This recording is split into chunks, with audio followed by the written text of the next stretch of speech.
ওনারা হুটহাট করে এক একটা সংকট হয় দেশে, তখন ডাকেন এবং শো করেন সবাই একমত। আমরা যার জন্য আগে কমিউনিস্ট পার্টির দিক থেকে বলেছিলাম যে শুধু এ ধরনের সংকটে যার যার দায়িত্ব পালন করব, হুটহাট করে ডাকলে সবসময় আসবে এমন না। কিন্তু আজকে যখন বললেন, আমরা পরিষ্কার করে জিজ্ঞেস করলাম এজেন্ডা কি। ওনারা বললেন এজেন্ডা হচ্ছে এখন দেশ একটা সংকটপূর্ণ আছে, এই সংকটে করণীয় কি, এইটা এই হবে এজেন্ডা যিনি ফোন করেছিলেন। তা আমরা অল্প সময় ছিল, সুনির্দিষ্ট করে এই কথা বলেছি, সেটাই আপনাদের কাছে উত্থাপন করতে চাই। আজকে ওই কারণে এসেছি এবং সেই কথা বলেছি। আমি বলতে যে শুধু আমি নোট নিয়েছি, এই জন্য নোটটাকে একটু করি। আমাদের মাননীয় প্রধান উপদেষ্টা তিনি, আমি যেটা বুঝেছি, তিনি শুরু করেছেন যে তিনি উৎকণ্ঠিত, পরে আর গেলাম না, শেষ করলেন আমাদের কথা শোনার পরে এই কথা বলেই যে আমরা একটা সঠিক নির্বাচন যাতে করতে পারি সেই দিকে আগাবো এবং এটি সবাই মিলে করতে হবে। শুধু পুলিশের উপরে নির্ভর করলে হবে না, জনগণের উপরে নির্ভর করতে হবে। রাজনৈতিক দল আপনারা আছেন, আপনাদের সাথে আমাদের যোগাযোগ বাড়বে, আমরা এই দিকে যাব। উনি এইটা শুরু এবং শেষ করেছেন, আমি যেটা বুঝেছি সেটা এবার তুলে ধরলাম।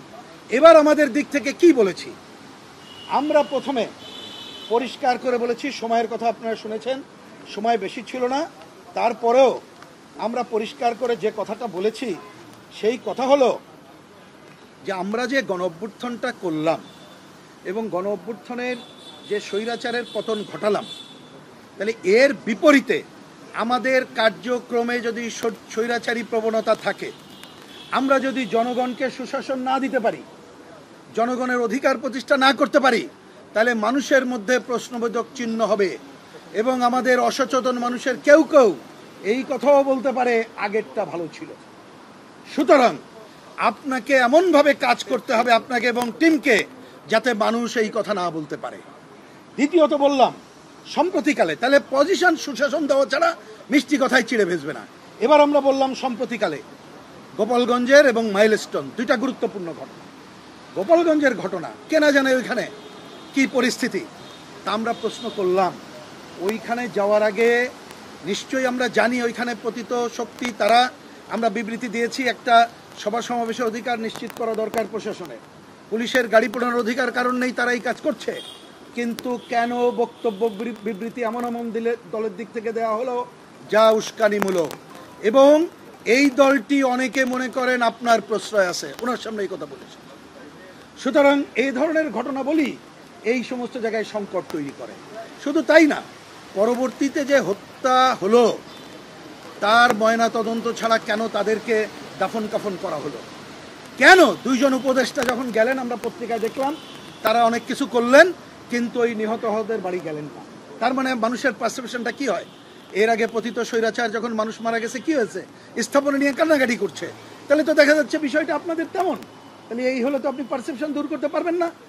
মাইলস্টোনের ঘটনা এত বড় ঘটনা, একটা সরকার যদি মিনিমাম থাকে, যত দুর্বল হোক, সে তো নিয়মিত একটা ব্রিফিং করবেন, কেন উল্টোপাল্টা কথা হবে। তারপরে কোমলমতি ছাত্ররা, তারা শিক্ষক অভিভাবক যখন বিক্ষোভ করে, কেন ন্যাক্কারজনকভাবে পুলিশি হামলা চলল। সুতরাং এই ঘটনাগুলো আপনাদের সম্পর্কে মোটেই পারসেপশন ভালো করছে না, তাতে করে মানুষ কিন্তু মনে করছে যে এটা সরকার চালাইতে পারছেন না। এইটা কিভাবে দূর করবেন আপনাদের ব্যাপার, আপনারা উপদেষ্টা পরিষদ কিভাবে করবেন, এইটা হচ্ছে ব্যাপার।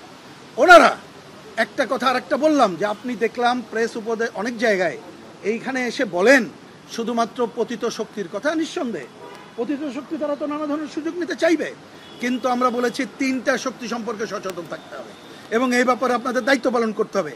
একটা হচ্ছে পতিত স্বৈরাচার, তারা যদি আসতে চায় সবাই মিলে মোকাবেলা করতে হবে, কিন্তু দেশের মধ্যে অগণতান্ত্রিক শাসনে বেড়ে ওঠা অপশক্তি আছে, তাদের বিষয়ে সচেতন থাকতে হবে, তাদেরকে প্রশ্রয় দেওয়া চলবে না। যদি মনে হয় প্রশ্রয় দিচ্ছেন সংকট হবে। আর একটা পরিষ্কার করে বলেছি আধিপত্যবাদী এবং সাম্রাজ্যবাদী শক্তি, ওনাকে কংক্রিট বলেছি, এই যে আমেরিকার সাথে যে অসম বাণিজ্য চুক্তি, এইখানে রাখাইনকে যে করিডোর দেওয়া, বন্দর দেওয়া, এইগুলো আধিপত্য এবং সাম্রাজ্যবাদের নিদর্শন। এইগুলো যদি আসে এবং আপনি যদি নীরব থাকেন বা প্রশ্রয় দেন, তাহলে কিন্তু অন্যরা সুযোগ পেয়ে যাবে। সুতরাং পথ একটাই, সুশাসনের জায়গায় আসা, আর এইটা করার জন্য আমাদের সামনে একটাই পথ, দ্বিতীয় কোনো পথ আর নাই, কারণ আপনারা তো সব কিছু পারলেন না। সুতরাং সুনির্দিষ্ট নির্বাচনের তারিখ ঘোষণা করার জন্য নির্বাচন কমিশনকে বলে দেন, এবং নির্বাচন কমিশন সেই পথে যদি হাঁটে, আমরা যদি সবাই মিলে হাঁটতে পারি সহযোগিতা করে, তাহলে সংকট দূর করতে পারবো। এবং আপনি কোনো দলের প্রতি আপনার মায়া মমতা বেশি এবং আপনার দল হিসাবে যদি চিহ্নিত হয়, তাহলে এই সংকট থাকবে। আশা করি সেটি করবেন না, এই কথা বলে আসছি। উনি বলেছেন, ধৈর্য ধরে শুনে বলেছেন। আমরা আগামীতে দেখি কি করা যায়। আমরা আশা করব যদি ওনারা পজিটিভ ভূমিকা নেয়, আগামীতে ডাকলে হয়তো বা আসবো। যদি দেখি এই কথা শুনে কাজ হচ্ছে না, ডাকলেই আসবো, এমনটি চিন্তা করলে ভুল করবে।